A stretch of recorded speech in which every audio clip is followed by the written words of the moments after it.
Okay, so let's try it now. Hey, it's working. There's lots of E's and everything, and I think I know what that is. It's actually because I haven't programmed the FPGA, you know.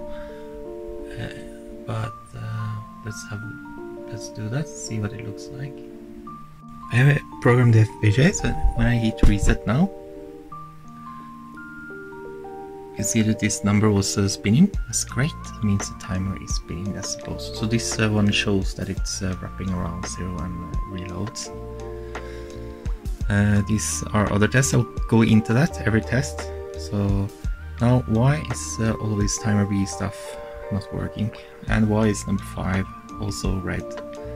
Well, I haven't implemented timer B yet. I have written it, I just disabled it for the first tests. I was actually surprised that so many tests are passing. So that's good. I do want to check why this is not passing. So that could be I need to connect some wiring first.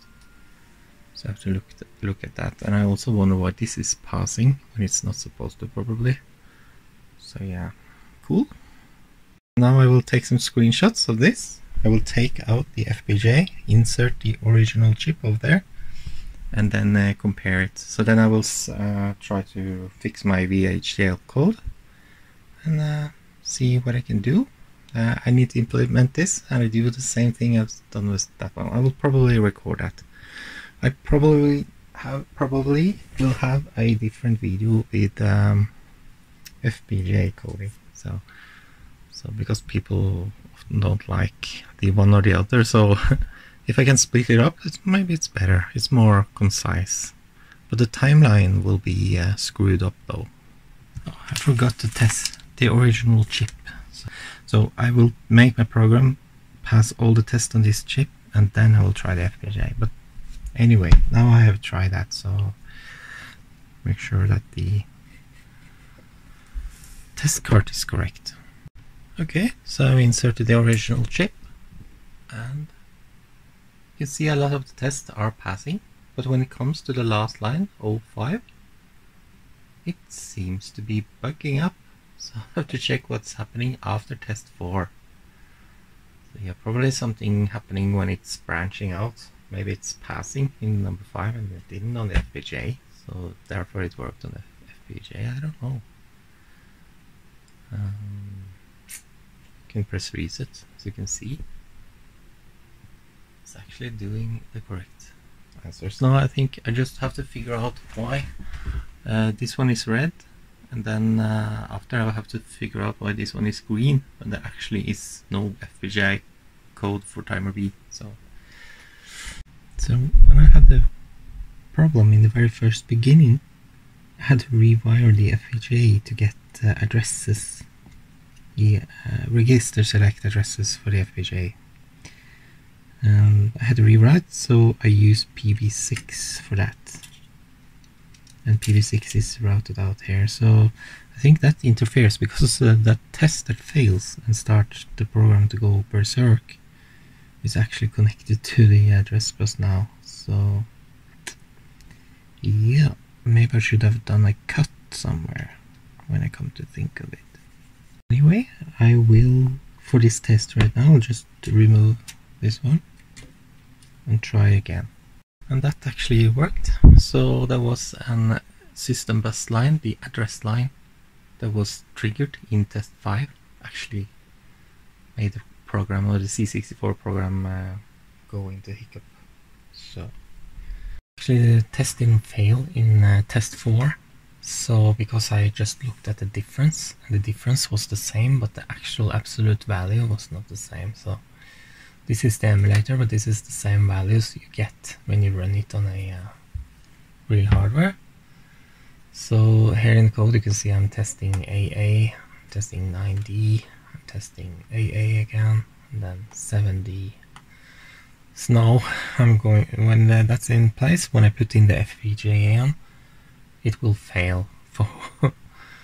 I really hope so I can fix it. So, and also here I will replace these symbols with the actual numbers, because it's much easier to know what was the timer at this point. Right, so I've changed the program a bit in test 1. So test 1 is just a default value, and the other two values here are when we are testing with count as input. So I actually wired up a wire there up to count from PA6. I have to drive it myself in the program. So in the emulator we can't have that connection, so therefore we show FFFF. So what I'm doing is that I'm setting up port A, PA6, to an output starting off low, and in the second test over here we are starting out high. So let's see, setting the latches to FF, setting the timer to start and use count as an input. Then we make a positive edge, then go low again, and then another positive edge. So we are expecting FE here, no, FD, and sure enough, with the real chip inserted, that's exactly what we see here. So that part of the test is now working, and I'm pretty much sure this will also work on the FPGA, but that'll be interesting. And I'll also try and fix this test tree to be more checking for absolute values, and also this one is should also be an absolute value. So I was a bit puzzled when trying to test the time of day, and it seems to be a bit of a rabbit hole because there's something with the English type of saying when AM turns to PM, and when you set the clock to noon. But there's another problem though. The old WinWise 2.4 that I have been using is when you set the time to 11, then you read it back, it says 11, then it rolls over to 12. But the real thing rolls also over to 12, but sets the PM bit. And then you can see also that this old WISE is not matching with the C64 though. So, but the new one is actually matching up. So I'm just trying the program that Frank Bus made in see, I think it was back in 2014. So yeah, so that's very helpful. So I will just follow that, and then I know when the AM PM flag changes, what happens if you set a certain time. Going to program this routine that Frank Bus had made to test the time of day when you write an hour, so you will see if the AM flag, if it's 8 or 9, then it's PM, if it's 0 or 1, then it's this bit here, then it's AM. So, and also it tests rollover. So first he writes at the hour, then he reads it back, and then he waits a second, and then he looks for the rollover. So he made a basic program here, and you can see that it's different between the WISE emulator 2.4, this is 2014, and the real 64. So actually I got the same result on the WISE emulator. I can show you right now. This is the WISE emulator 2.4, so I stopped using this one actually. You can see I get the same errors as he does, 92, 81, 12 and 1. 12, 01, 92, 81. Yeah, so that's the same as this WinWise thing. Now if I run it in the new WinWise, just press play on tape here. Oops, here. There you go. Now you can see I get 92, 81, 12:01. So that's the same as the real machine as he has recorded. So that's good. That's good. So let's look at the code. And I haven't tested all in the time of day yet, but I have at least tested all of these 4 numbers. I didn't want to make so much code to repeat because there's 4 tests and it's repeating a lot. So therefore I thought, okay, let's put it in a table. So down here I have a table of what values to write, what to read back, and what to read back after the rollover. So it's basically the same table as he has.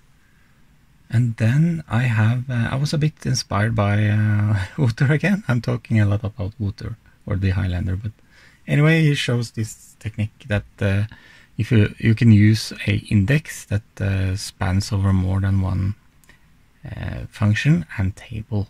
So what I do is that first I print the text TOD on screen, Todd : then I start the main loop to repeat over all the 4 tests. So this is one test when this one is called. And the reason why it stops at C is because we have increments of 3 times of X for every test. So that will be like 12 or something. So it ends at 13. Then we know it's finished. So let's have a look at the test. So what I do is that I load the table at the first index, and then I write it to the timer at hour, and then I load the rest. I can look at that, but it's not interesting. It's the same as this, just to rise 59.59.0 to minutes, seconds, and tenths.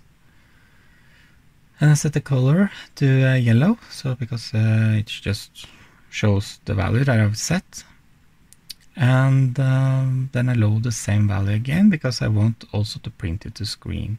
I suppose I could have printed it here, but I think this function is changing the accumulator, so I basically just print it here though.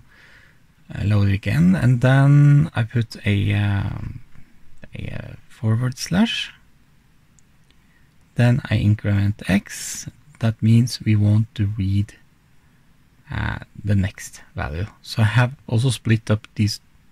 When I read these 2 numbers, I read them with the same function.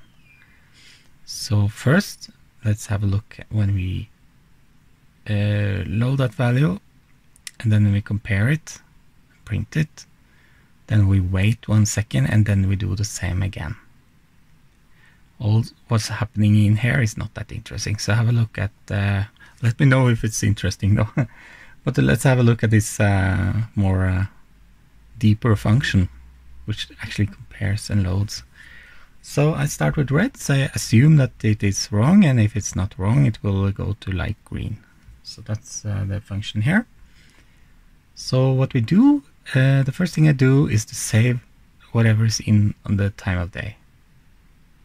So that makes basically just puts everything in. You can see up on the left here, parameter 1, 2, 4. So that's you can see this is from a debug, which read 12:59:59:00.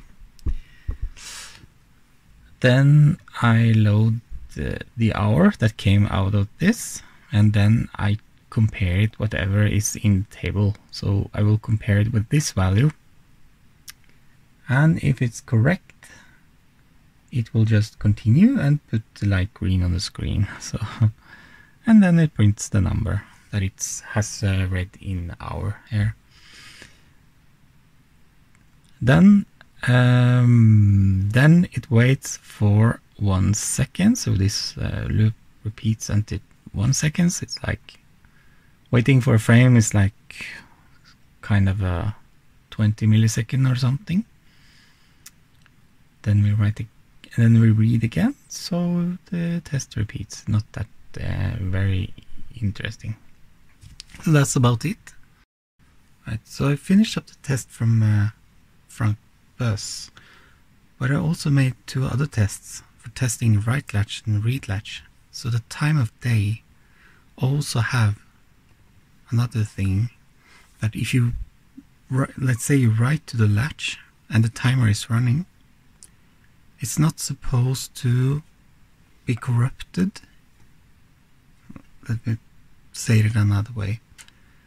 If there is a rollover while you are writing, it's not supposed to affect the time you are writing. So when you start to write in a certain order, you start with the hour, then the minute, then the seconds, and then the tenths. And then when you have written the tenths, then the timer will be set. So let's say you write 11:59:59 and then it rolls over. It's not supposed to affect it. So here you can see that I'm actually testing it. So what I'm doing here is that I'm writing this number, then I'm reading it right back just to see that I have this number. Then I write again, but I make a pause after the hour, and then I wait for a second, and then I write the rest. So I provoked the rollover, but as you can see, it didn't roll over, so that's correct. The same thing goes for the read latch. So when you read the hour, and let's say you're reading it really slow, then the hour changes while you're reading it. It's not supposed to change though. So what happens is that inside the time of day circuit, when you read the hour, the time of day is latched into another register. So what you're actually reading from is a latch